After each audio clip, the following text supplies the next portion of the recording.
The physiological significance of channel changes. Observation of areas related to joint liver. If the eyes experience problem with movement or are crossed, this may indicate a lack of proper nourishment of the tendons of the eye from the liver. Pulse palpation of areas related to joint liver. There are no special considerations for palpating pulses along this channel. Palpating the channel, pressing the points, and feeling the body surface. Pain or tenderness at liver 2 can be found in the presence of liver heat, especially when related to eye condition. If it is tender, this point may be used in the treatment of the condition.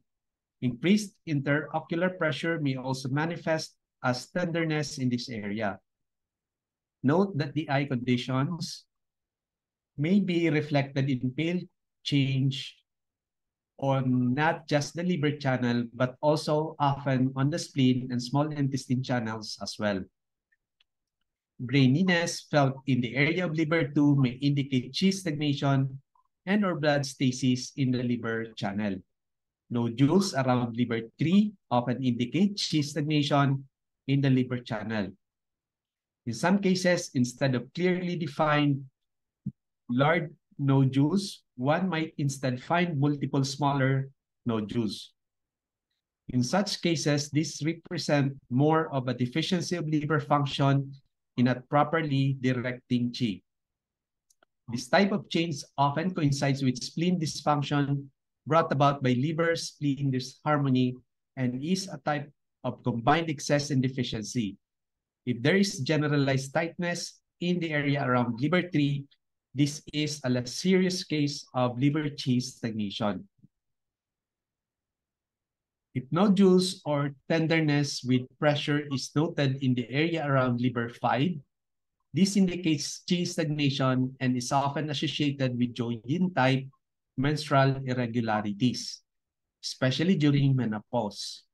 In addition, in carpal tunnel patterns where the joint pericardium channel is involved, there will be extreme tenderness in this area. When this occurs, the point should be needled as part of the treatment. Small, soft nodules around liver 6 often indicates blood stasis in the collaterals of the liver. Changes in this area are often seen in conjunction with cirrhosis of the liver. The area will also often show severe tenderness in cases of painful menstruation due to lack of proper dredging and draining by the liver. So we have here the illustration of liver 5. It is 5 June and 7 tunes para sa liver 6. Sa area ng liver 6, if there is a soft nodules, there is blood stasis affecting the liver organ, and if there is a tenderness, gynecological problems due to lack of dredging and draining by the liver. Sa area ng liver 5, if there is a nodules, liver chi stagnation, often gynecological or chi and blood stagnation along the pathway of liver channel, often in groin. Pag merong pain, joint type wrist, carpal tunnel problems.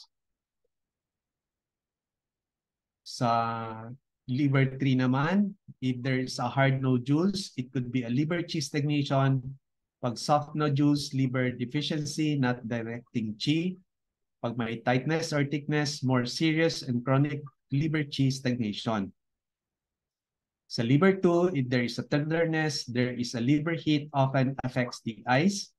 And if there's a pain, liver fire due to more severe chi blood stasis.